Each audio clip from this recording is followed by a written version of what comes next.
Man dies and takes a glimpse into the future of humanity. We extend our sincerest thanks for your presence as we embark on yet another extraordinary narrative journey.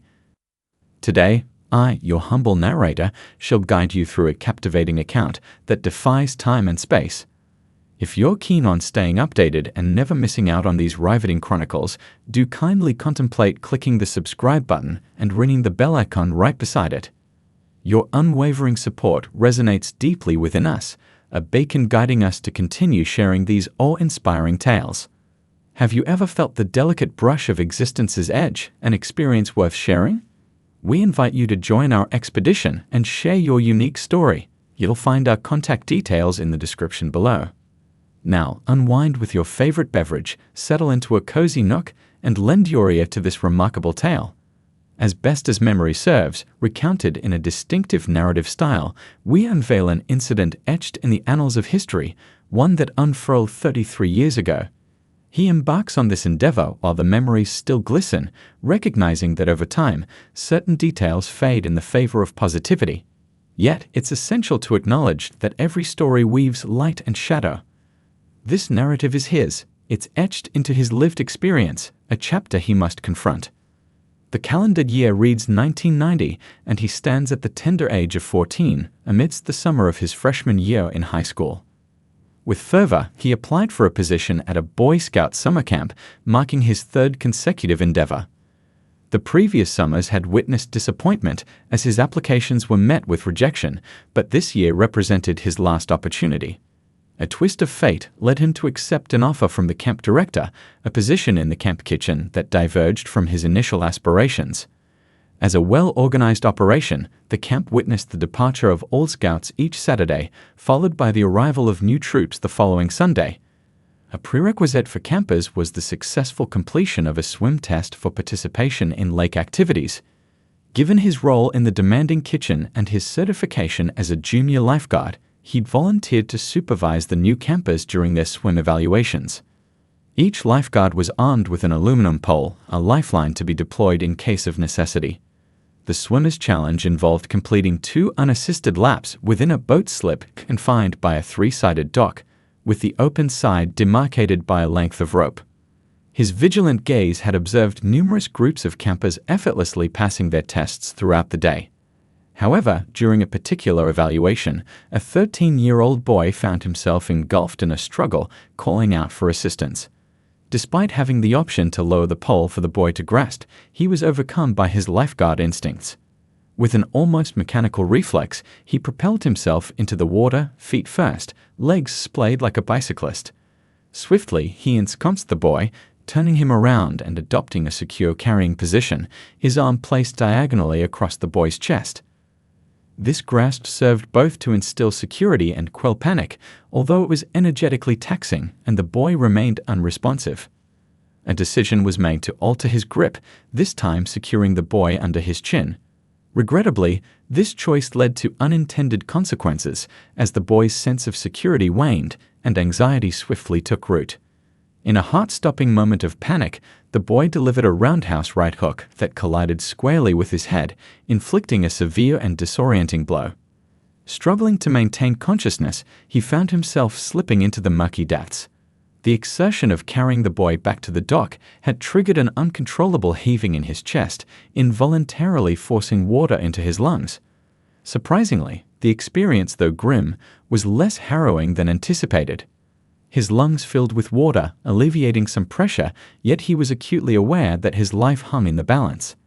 His limbs and torso grew leaden, and he continued his descent, the water darkening as he plunged deeper.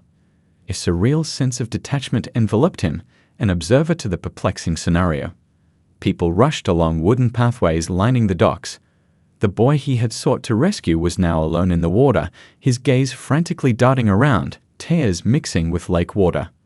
He suddenly realized he was suspended high above, gazing at the lake and docks. This strange perspective, about 50 feet above the water, pulled him into an unknown realm. The lake disappeared, replaced by endless clouds, and he soared through space among stars. Strangely, he felt no physical sensations, only awe. Then, darkness engulfed him, causing fear and loneliness. Sinister beings brought pain and suffering, but calling upon God repelled them, leaving him alone. Next, comforting lights, like soap bubbles, led to a tunnel of vibrant colors.